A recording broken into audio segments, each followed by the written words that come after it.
c'est Weska et j'espère que vous allez bien. Aujourd'hui, je vous retrouve en direct de Lille pour aller voir quelqu'un qui m'a contacté, qui s'appelle Simon, et qui m'a proposé d'aller faire la cérémonie du thé selon les traditions. Allez, c'est parti, on va découvrir ça ensemble. On se retrouve actuellement avec Simon, qui a décidé de nous recevoir pour faire une cérémonie du thé. Merci à toi de nous recevoir chez toi. Présente-toi un petit peu à nous et dis-nous en quoi va consister cette cérémonie. Alors bonjour, Simon, enchanté. Je fais donc partie de l'école de thé Warasenke. Et là, je vais présenter et pratiquer une cérémonie du thé dite Ryohaku Bon, qui veut dire une cérémonie simplifiée, où on utilise un plateau et une théière. D'accord, très bien. Est-ce que c'est quelque chose qui est pratiqué depuis longtemps, cette cérémonie? Oui, la cérémonie du thé, ça fait 800 ans que c'est pratiqué, d'abord en Chine, ensuite au Japon, qui l'ont encore plus développé. Et cette cérémonie que je pratique est beaucoup plus récente, car elle a été créée justement pour les novices, pour ainsi commencer à utiliser les objets, un peu s'adapter pour les cérémonies à venir plus compliquées. D'accord. Quels sont les différents types d'objets qui sont mis en avant durant cette cérémonie principalement? Alors pendant la cérémonie, les objets ils ont une importance particulière. On a donc le natsume, le pot qui contient le poudre de matcha. Oui. On aura le chasen, le fouet en bambou, le shashaku, qui est donc la cuillère pour doser le matcha, et le shaiwan, qui est donc le bol qui va contenir le thé. D'accord. Combien de temps prend à peu près une cérémonie du thé? Alors une cérémonie comme celle-ci est assez courte comparée aux autres, qui sont beaucoup plus longues, mais pour 3 invités, il faut compter au moins 30 minutes à 3 quarts d'heure. Pour les autres, on est sur quelque chose de beaucoup plus long, il faut compter au moins 1 heure. Et dans certains types de cérémonies, il y a même un repas, donc on est sur une demi-journée. C'est très long, que ce soit pour les invités ou le maître de thé. Très bien. Qu'est-ce qui t'a donné envie principalement de te mettre en avant et de vouloir faire ce genre de cérémonie avec d'autres personnes? Qu'est-ce qui t'a donné envie de leur faire découvrir? En fait, c'est la base même de la cérémonie du thé, c'est pas d'invité, pas de maître de thé, parce qu'en fait, c'est vraiment un partage. C'est tout le monde est à égalité sur le tatami, et on partage tous le thé et ce moment convivial. Et en fait, c'est ça le principe, c'est que chaque cérémonie est différente et unique. En fait, il faut vraiment partager l'instant parce que ce ne sera pas 2 fois le même. Très bien, je comprends. Et ça fait combien de temps exactement que tu réalises ces cérémonies? Alors là, actuellement, ça fait 1 an que j'apprends et je pratique avec mon maître. D'accord. Est-ce que tu peux nous expliquer un petit peu les étapes que tu vas suivre durant la cérémonie, en partant des bases qui vont être effectuées maintenant? En fait, simplement, grâce au fukusa, qui est un morceau de tissu en soie, où on va d'abord purifier les objets. Oui. Ensuite, nettoyer le bol, et ainsi le purifier également. La phrase classique des maîtres de thé, c'est retirer la poussière du monde. Et donc ensuite, pour ajouter le matcha, rajouter l'eau, le fouetter et le présenter à l'invité. D'accord, très bien. Et on répète cette opération sur le nom d'invité. Et tant que, normalement, l'hôte qui a invité le maître de thé n'a pas dit stop, on continue à faire des bols. D'accord, très bien, je comprends. En général, l'eau prend combien de temps et à quelle température est-elle pour pouvoir réaliser ça? Cette cérémonie, pardon. En fait, à l'inverse de choses précises comme la dégustation de thé blanc ou autre, là on est sur quelque chose de traditionnel, donc en fait l'eau elle atteint l'ébullition. On ne surveille pas la température. C'est encore une fois, on laisse le côté vivant de la chose, naturel, c'est l'eau bout, elle fait sa vie, on va dire. D'accord, très bien. Donc on se retrouve dans quelques instants pour la suite de cette cérémonie.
Voilà le thé en question.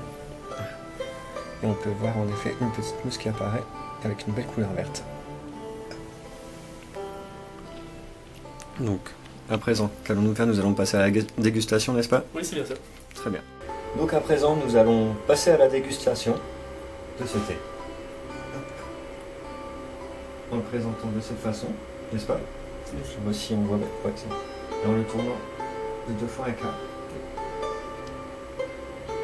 Je sais plus si j'ai salué. Et maintenant je bois directement aussi. Ok.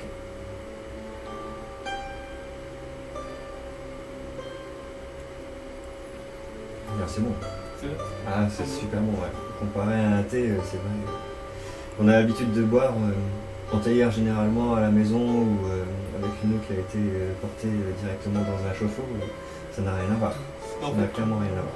quand on est sur un thé, les 15 derniers jours, il est couvert d'une bâche. D'accord. Et en fait, il va développer toutes les bonnes enzymes, mais pas l'amertume.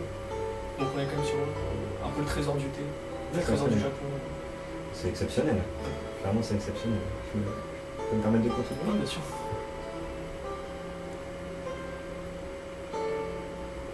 Ouais, c'est un réel plaisir et on sent bien la plante en fait.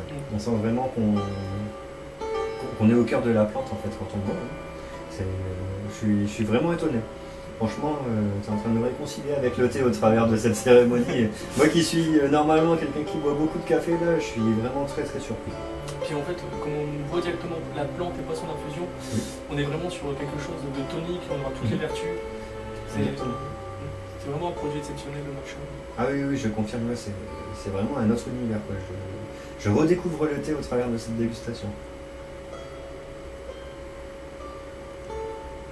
C'est magique. Ah, c'est vraiment quelque chose d'exceptionnel. Franchement, merci beaucoup. Donc à partir de là maintenant, je te fais un petit salut Oui, c'est bien ça. et je te remercie de cette dégustation. Merci à toi. Attends, une seconde.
Je vais terminer. Merci beaucoup. Explique-nous un petit peu ce qu'il s'est passé pendant cette dernière partie de la cérémonie. Qu'est-ce que tu as fait exactement? Donc pour terminer, j'ai donc nettoyé le bol suite à la dégustation du matcha. Et j'ai ensuite une nouvelle fois nettoyé tous les objets pour en quelque sorte les purifier.